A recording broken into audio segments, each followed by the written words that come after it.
I had a profoundly positive experience in going on March of the Living earlier this year. I went for, I'll take 5 minutes, and if you want to ask any questions at the end, you can, but if that's okay, Mark. But look, I went for personal reasons. I just lost my mother late last year, a year ago, and she was Polish. My father was Polish, and it was my last, I thought it was an important chance for me to go and reconnect to my family's kind of history. Probably one of the greatest regrets I'll probably have in my life is that I didn't do it 20 or 30 years ago, but I took the opportunity when I felt it within me and did it. I think very quickly, one of the things that I got a sense of out of the trip is that regardless of whether you've got a family connection to Poland or not, really Poland is the epicenter of Jewish life in Europe, and we had 1,000 continuous years there.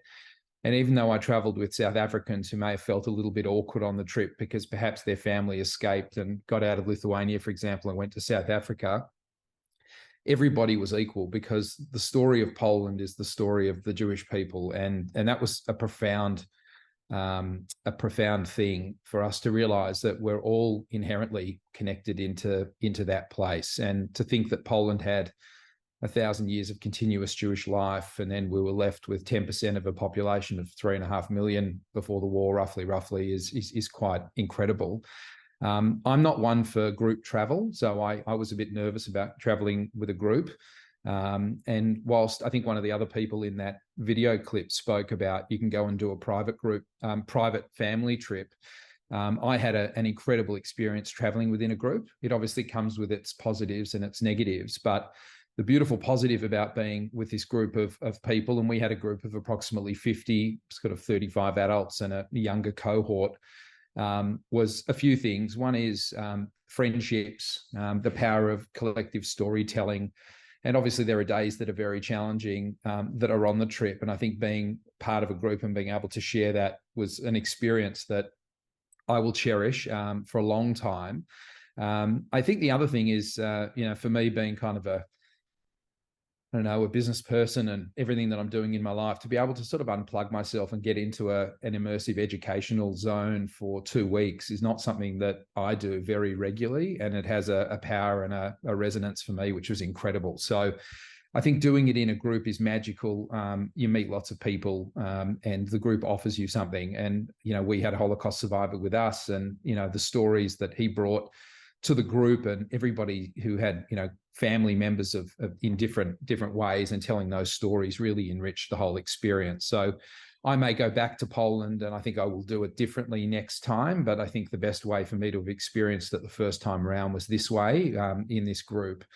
I think regardless of how many books you read and how many movies you watch at the Jewish Film Festival, there's nothing like being there and witnessing what you see when you visit the camps and the different sort of cities that we went and visited. I think I probably would say that on the March of the Living, I had maybe 4 or 5 spine-tingling, never to be forgotten experiences in my life. But the main part was, I think, the witnessing. It really does. I think the motto of the group, we go where the history pages don't go. And I think the being there really makes everything else that you've ever read or will read really come to life and gives you that visual map. On our trip, which Cedric led, we had an educator, Julian, who very early on in the trip said something that I wrote down. He said, being Jewish is a verb. It shouldn't be a noun. It shouldn't be an adjective. Being Jewish is about doing things. And I think March of the Living is one of those great trips. It is a doing thing. It's really important. I think when I told Mark, when I think about my experience in Poland, I think about it as my Jewish MBA. He kind of liked that and said, "Oh, can you come and tell the group what you mean by that?"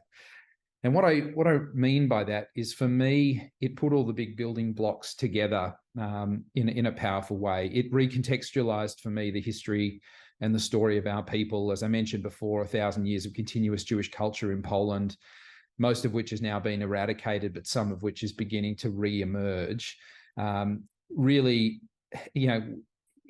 to understand that was kind of the epicenter and where we all came from, whether we were from Hungary or anywhere else, really that's the starting point.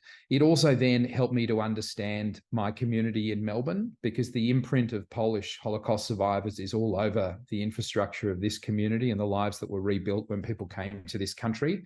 And so being in Poland, seeing the way villages and communities were organized really helps me understand the community that I'm in. And I'm the board president of the Jewish Museum of Australia here. It's given me a new energy and a vitality about how I go about the things that I'm doing. But the other thing which really I had to relearn and re-experience was, 2/3 of the Polish survivors went to Israel after the war. And one of the questions that was posed to our group is, who at the end of the day bears responsibility for Holocaust remembrance around the world?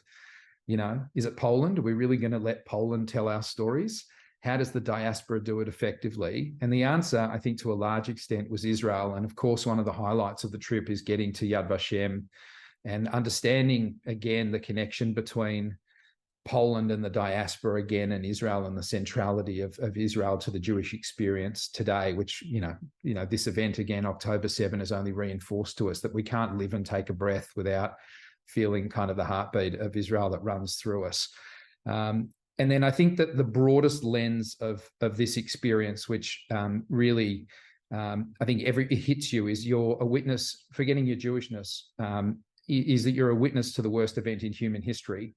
And it's an opportunity to re-examine, what does it mean to be a bystander, and what does it mean to be an upstander, and how do we as Jews carry ourselves in the world? What is our responsibility, and how do we relate to the wider world? So for me, March of the Living, from an adult education perspective, was really an opportunity for me to go back firsthand and touch and feel and witness.